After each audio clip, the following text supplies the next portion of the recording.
My heart stopped beating at 2:32 p.m. on a Tuesday. I felt the searing heat of the bullet as it tore through my chest. I was murdered for one reason. I love Jesus Christ. They took my family. They took my life. But what they didn't know is that in the silence of death, I had an encounter. And the first question Jesus asked me was not the one I expected. Before the bullet, my life was simple. It was measured in the weight of grain sacks and the familiar scent of dust and spices in my small provisions shop. I wasn't a pastor. I wasn't a missionary. I was just David, a man who sold flour and sugar to his neighbors. My world was the size of our village, bordered by the baobab trees on one end and the slow-moving river on the other. It was everything I knew.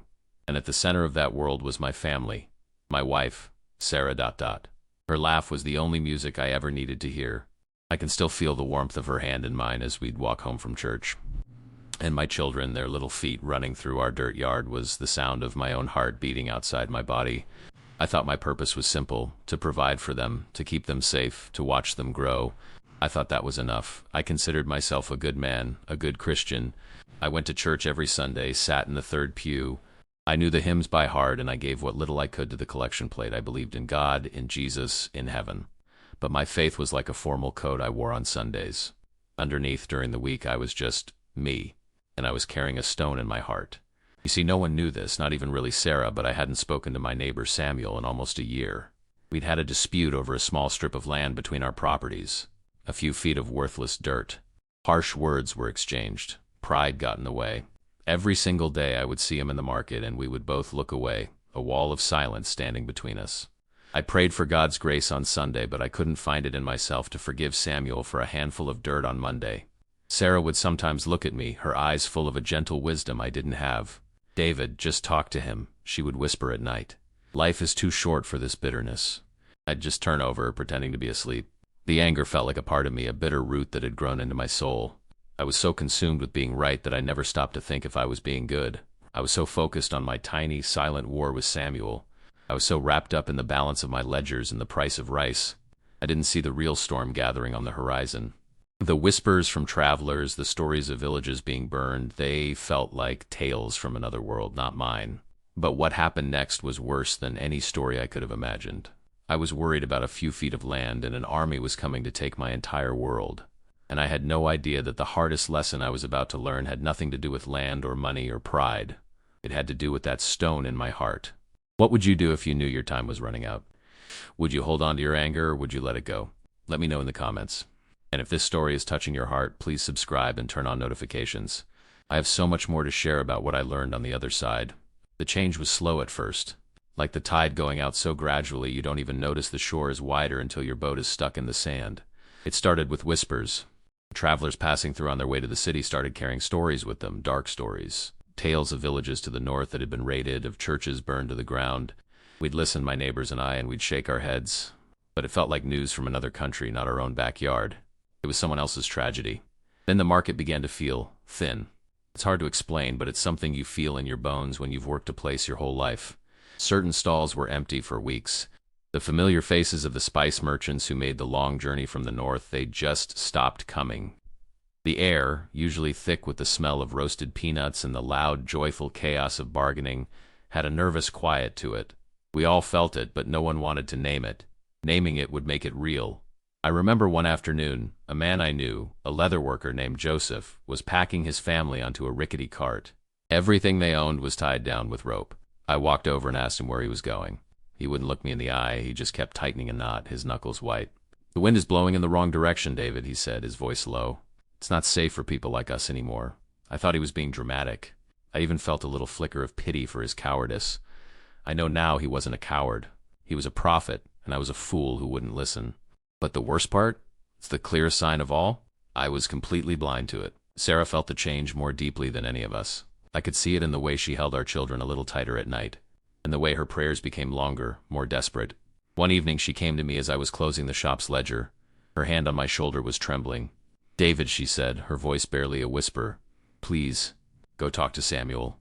Whatever's coming, we shouldn't face it with a divided heart in our own village." I just waved my hand, dismissing her without even looking up from my numbers. "It's a land dispute, Sarah, not the end of the world." The irony of those words still burns me. I was so busy guarding a few feet of worthless dirt that I couldn't see I was about to lose everything that mattered. I was so consumed with my stupid silent war with my neighbor that I didn't see the real enemy marching toward our gates. The day it happened, the air was heavy, oppressive, even the birds were silent. I remember standing outside my shop looking over at Samuel's house. He was outside too, staring toward the horizon. For a long second, our eyes met across that stupid strip of dirt, and I saw it. There wasn't anger in his face anymore. There was just fear. The same cold fear that was finally starting to creep into my own gut. He opened his mouth as if to finally say something, to break the year of silence. But before a single word could escape his lips, we heard it. A low rumble from the east. It wasn't thunder. It was the sound of engines. The sound of the storm finally breaking right over us. Have you ever been so focused on a small problem that you missed a much bigger danger coming your way? Tell me your story in the comments below. And if you want to know what happened when those trucks rolled into our village, make sure you subscribe and turn on all notifications. The story that day is one you won't ever forget. The rumble grew into a roar. 3 battered pickup trucks, kicking up clouds of red dust, tore into the village square. Black flags I didn't understand whipped violently in the wind. Men with rifles and dead eyes jumped from the beds before the trucks even stopped. The nervous quiet of the market shattered into 1,000 pieces of pure terror. Screams echoed off the clay walls of our homes. The world I knew ended in that moment. My feet moved before my mind did. My only thought was a name, Sarah, then the children. I ran, my sandals slapping against the hard-packed earth. The air was suddenly thick with the smell of gasoline and something else, something burning. I didn't look left or right. I didn't see my neighbors. I just saw the door to my home, my sanctuary, my world. I burst inside, slamming the wooden door shut behind me. They were in the corner, just as I'd pictured. Sarah was on her knees, her arms wrapped around our son and daughter, trying to shield them with her own body. She was humming. Through her tears, through her trembling, she was humming a hymn we sang in church. That small, brave sound in the face of such horror broke my heart completely. The door exploded inward, ripped from its hinges. He stood there, framed by the harsh afternoon light. He was tall, and the rifle in his hands looked like a toy. He held it so casually. A black scarf was wrapped around his head, but his eyes, they were cold and empty, like 2 burn-out holes in a piece of cloth. He stepped inside, and the world shrank to the size of that tiny room. Deny your Christ or die. His voice was a guttural rasp, full of a hatred I couldn't comprehend. My eyes darted to Sarah. Her face was a mask of pleading terror.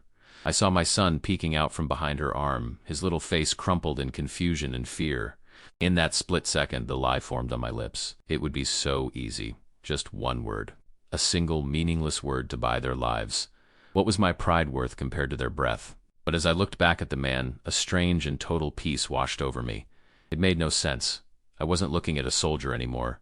I was looking at a lost soul, a boy who had been fed poison until he became poison. And I knew in the deepest part of my being that I couldn't let my children's last memory of their father be of him spitting on the one truth that held our family together. I couldn't let hatred have the final word. My voice came out clear and steady. Brother, I said, and my heart knew it was true. The God I serve loves you too. He does not want this violence. For just a heartbeat, I saw something shift in his eyes. It wasn't doubt, not really. It was a flicker. A ghost of the boy he might have been. But it vanished, buried instantly under a fresh wave of rage. His finger tightened on the trigger. The sound of the shot was the loudest thing I had ever heard. And the last, a searing, white-hot pain tore through my chest. It felt less like a bullet and more like the sun had exploded inside me. My legs gave out. The world turned sideways as I fell, the clay floor rushing up to meet me. The sounds of the room became a dull, muffled roar, like listening to a storm from the bottom of a deep well.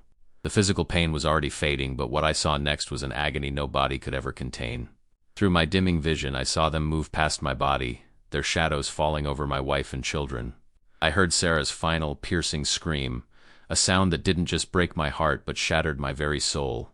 The last image burned into my mind was the face of the man who killed me. And then, nothing. The light, the sounds, the pain, my family, my life, it all just turned off, like a candle flame snuffed out in an instant. If you were in my shoes, faced with an impossible choice, could you have done the same? Tell me honestly in the comments. And if you need to know what happens when the lights go out, what I saw on the other side of that darkness, subscribe and hit the bell. It's the most important part of my story was just beginning. There was no tunnel, no choir of angels. There was just nothing, an absolute total blackness. The sound of the gunshot, Sarah's scream, the feeling of the dirt floor against my cheek, it was all gone. My body was gone. The pain was gone. I didn't feel like I was floating. I didn't feel anything at all. I just was. A single point of awareness in an endless, silent void. For a moment I panicked. Is this it? Is this what death is? Just being turned off forever? And then I felt a strange sense of detachment. It was like I was remembering my life, but as if I'd read it in a book. David, the shopkeeper. The argument with Samuel over a strip of land. The feeling of my daughter's hand in mine.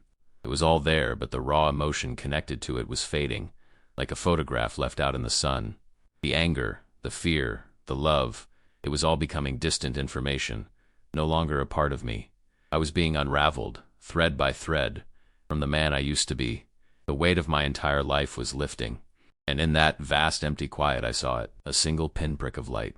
It was impossibly far away, smaller than a grain of sand, but it was there. It wasn't bright, not at first. It was gentle. And it wasn't that I was moving toward it. It was that the light, it was expanding toward me.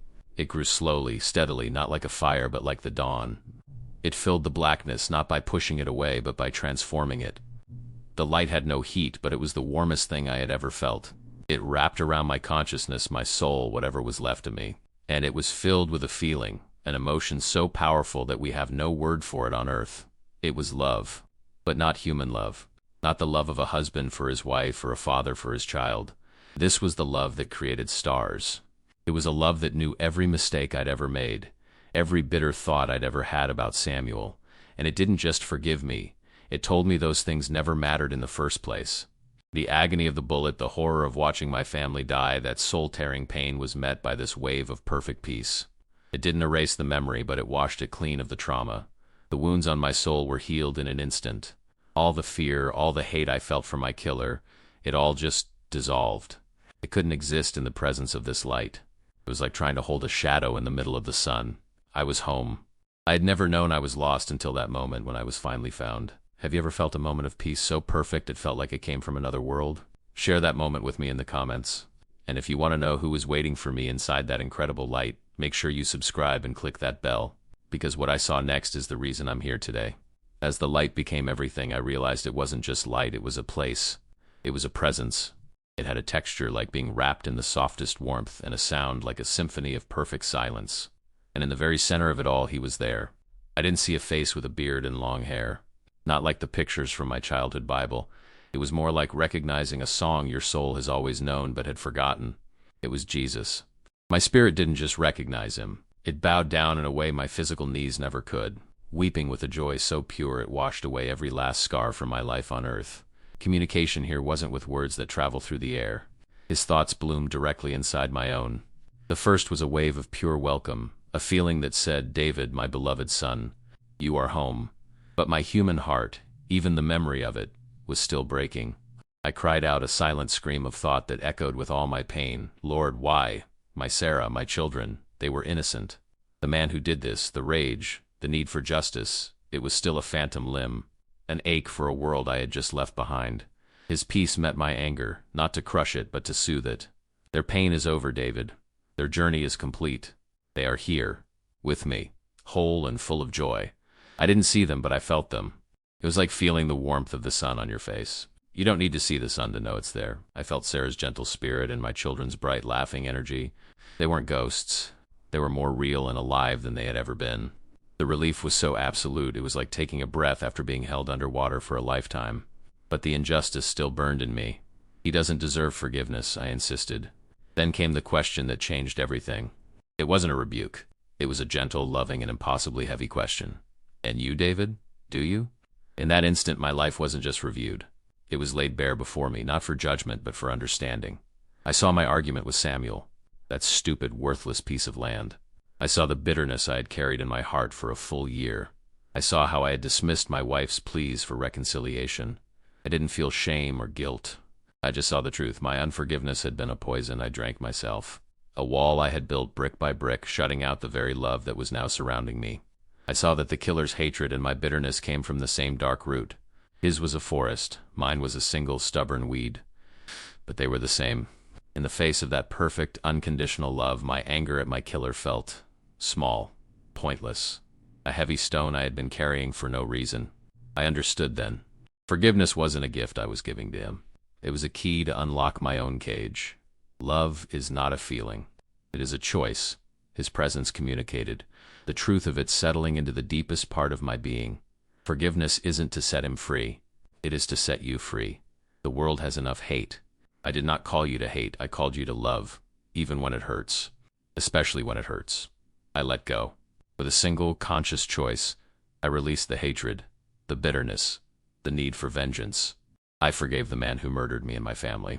And the moment I did, I felt a new level of freedom, a lightness I never knew was possible. A final, powerful thought flowed from him, not as a command, but as an invitation. Your mission isn't over. Go back and show them what my love looks like. A love that forgives the unforgivable. What do you think is harder, to forgive someone for a small personal offense, or for an act of unimaginable evil? Let me know your thoughts in the comments. And please, if this story means something to you, subscribe and turn on notifications. You need to hear what happened when I came back. Go back. The thought wasn't a suggestion. It was an earthquake in my soul. Leave this. Leave the place where every wound was healed, where the air itself was pure love. Leave the presence of my Lord, the warmth of my family's spirit, just a breath away. It felt like asking a man who had just been rescued from a burning building to run back inside. My whole being recoiled. I wanted to stay. I wanted to rest. I had earned my rest, hadn't I? A silent question formed in my mind, a plea more than a question, but Sarah, my children? I want to be with them. I felt their presence again, not as a memory, but as a reality just beyond a veil. The peace they were in was a comfort so profound it almost hurt. His understanding flowed back into me, gentle but clear. They are not lost to you, David. They are waiting for you. But there are others still in the dark who need the light you now carry. To stay here now would be to hide that light. I'm not asking you to return to the pain. I'm asking you to carry my peace into it. In that moment, I understood. This wasn't a punishment. It wasn't a second sentence on a broken earth. It was an honor. He was trusting me with the most precious thing in the universe, a living testimony of his love. It was like he had filled my cup to overflowing and was now asking me to go and offer a drink to those dying of thirst. How could I say no? The choice was mine, I knew that. I could stay, but looking back at the memory of the world, at the face of my killer, at the fear in my neighbor Samuel's eyes, I knew there was only one real choice. I had to go back. The instant I made the choice, the light didn't fade away. It intensified, collapsing into me. It felt like the entire sun was being poured into the single point of my soul. The warmth became a fire, not of burning, but of purpose. The symphony of silence roared. I was being pulled backward, away from home, shot like an arrow back toward the life I'd left behind. The void returned for a split second, a dizzying, terrifying plunge through nothingness. And then, cold, or brutal, shocking cold. The weight of my own limbs felt like a mountain pressing down on me. I felt the rough texture of a wooden plank against my back, the stale, metallic smell of blood in the air. A gasp tore through me, a ragged, painful intake of air that felt like swallowing broken glass. My chest screamed in protest. My eyelids, heavy as stones, fluttered open. The first thing I saw was a dirty, water-stained ceiling. The first thing I heard was the distant, panicked shout of a woman's voice. I was back.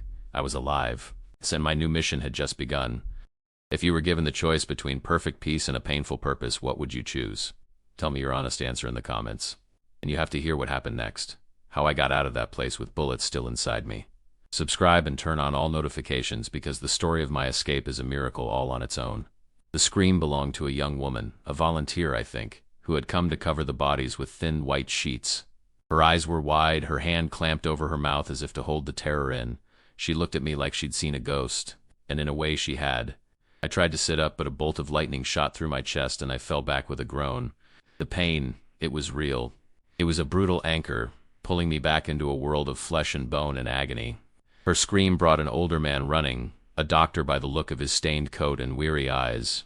He knelt beside me, his face a mask of complete disbelief. He didn't say a word.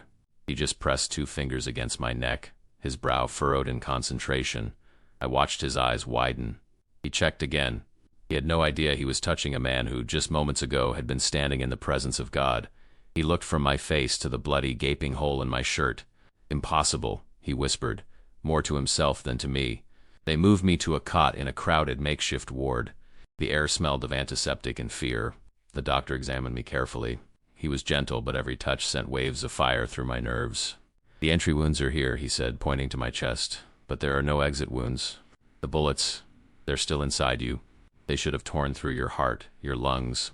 I don't understand how you're breathing, let alone alive. I knew, of course. The peace I had felt was for my soul, not my body. The body still had to bear the scars. But what happened next was even worse than the physical pain. As I lay there, alone for the first time, the dam broke. The peace of heaven felt 1,000,000 miles away, and the full weight of my loss crashed down on me. Sarah, my children. The memory of her final scream, of their terrified faces. It wasn't an echo anymore. It was a physical presence in the room, suffocating me. I turned my face into the thin pillow and wept, my body shaking with silent, gut-wrenching sobs. The grief was an ocean, and I was drowning in it. But the rage, the burning hatred for the man who did it, it was gone. It had been replaced by an ache so vast and deep it felt like a new part of my soul. Through my tears, I saw a familiar figure standing in the doorway. It was Samuel, my neighbor, the man I hadn't spoken to in a year over a few feet of dirt. His face was streaked with grime, and his eyes were hollow with his own grief. I heard later he'd lost his brother. A year of silent, stupid anger stood between us. The old me would have turned away. The old me would have held on to that pride like a shield. But the old me was dead. I looked at him and I didn't see an adversary. I saw a brother in pain. My voice was a hoarse whisper. "Samuel," I said, "I'm so sorry. For everything." He just stared, his mouth slightly open. He didn't understand. He was looking at a man who should be dead, a man who had been his enemy, and that man was apologizing. I could see the confusion warring with the grief in his eyes. He didn't know that I was no longer fighting for a piece of land. I was fighting for something much, much bigger. He simply nodded, a single tear tracing a path through the dust on his cheek, and walked away. My mission had begun, not with a sermon, but with 2 simple words. How do you begin to rebuild your life when everything you live for has been taken away? Let me know your thoughts in the comments below. And if you want to understand how I escaped that village with bullets still lodged next to my heart, make sure you subscribe and turn on all notifications. The journey out of the darkness was just getting started. That simple apology to Samuel felt like the first real breath I'd taken since I came back. It cost me nothing, just a bit of the pride I no longer owned, but it felt like it shifted the foundations of the world. I lay on that cot for days, not just healing my body, but learning how to live inside this new soul. The grief for Sarah and my children was a constant presence, a hollow space in my chest right next to the physical one, but it was a clean pain now. Quote, the poison of hatred was gone, and what was left was just love. A love that had nowhere to go, a love that ached with memory but didn't burn with the need for revenge. The doctor came back a few days later holding a flimsy, transparent sheet up to the light. It was an image of my own insides. He shook his head, his expression a mixture of awe and utter confusion. "I've shown this to every medical professional in the camp," he said, his voice low. "No one can explain it." He pointed with his finger. "The bullets are here. One is resting against the wall of your heart. The other is a hair's breadth from your pulmonary artery. If they move even a millimeter, you're gone. We can't operate. It would be a death sentence." He looked me straight in the eyes. "You have to live with them, David. You are carrying your own death inside you." I just nodded. He thought it was a curse. I knew it was my reminder, my proof. That night, Samuel came to my bedside again. He didn't say a word. He just placed a warm loaf of bread and a canteen of water next to my cot. He was about to leave when I called his name. "Samuel, why are you helping me?" He stood in the shadows of the doorway for a long moment before he answered. "The man I knew wouldn't have apologized," he said, his voice rough with emotion. "He would have cursed me. He would have blamed me. Whoever came back in your body, it isn't the same man who died, and I think I need to know why." That was the moment I understood. My mission wasn't to preach from a stage. It was to live a life so transformed that people would have no choice but to ask that very question. Why? Lying there in the dark, I finally understood the fullness of Jesus' words. Go back and show them what my love looks like. It wasn't about telling people I had seen heaven. It was about bringing a piece of that heaven back with me. It was about facing a man like Samuel who represented my own past bitterness and offering him love without condition. It was about carrying the bullets of my murderer in my own chest and choosing to pray for his soul instead of cursing his name. The purpose wasn't to tell a fantastic story. It was to be the story, a living, breathing example that forgiveness is more powerful than a bullet. My strength returned slowly, but the urgency grew faster. Samuel warned me that the militias were still in the region, and word was spreading about a man who had survived their attack. I was a loose end they would want to tie up. My life was a testimony that defied their power. Samuel made a plan. He arranged for a merchant to smuggle me out in a grain cart. The night I left, he walked with me to the edge of the village, to the very strip of land we had fought over for a year. It was just a patch of dirt under the moonlight. We both looked at it, and the absurdity of our feud was so clear it was almost funny. "Be safe, David," he said, putting his hand on my shoulder. I looked at this man, my former enemy, who was now my brother, and I knew my new life had truly begun. I left everything behind that night. My home, my shop, the graves of my family, the only life I had ever known. I was just a man with 2 bullets lodged next to his heart, walking into an unknown future with nothing but a story. By all earthly accounts, I was broken, destitute, and alone. But for the first time in my life, I felt completely whole. My old life was about providing for my family. My new life was about showing the world what my father had shown me. When your entire world is burned to the ground, what do you use to build a new foundation for your life? Let me know your thoughts in the comments. And please, if this message is for you, subscribe and turn on all notifications. I have so many more stories to share about the people I met on my journey and how a single act of forgiveness can change the world. Today I travel the world with nothing but the story you've just heard. I lost everything the world says is valuable, my home, my business, my family, but in that loss I found the purpose I was born for. And the message Jesus gave me in that place of perfect light, it wasn't just for me, it's for you too. No matter the pain you're feeling right now, no matter the injustice you've suffered, love is the most powerful weapon in the universe. Forgiveness is the key that unlocks you from the prison of your own suffering. It doesn't make what they did right. It makes you free. I am living proof that love is stronger than death and forgiveness is more powerful than a bullet. If you believe in the power of forgiveness and God's unconditional love, please share this video. Let this message find its way to someone who needs to hear that there is hope, even after the most profound loss. And I truly want to know what you think. Is there a pain so deep that forgiveness is impossible? Tell me your honest thoughts in the comments. And if this story touched your heart, just write Amen so I know this message is spreading. I have so many more stories to share about the miracles I witnessed after leaving my village. Please subscribe and turn on all notifications to continue this journey with me. May His peace be with you, always.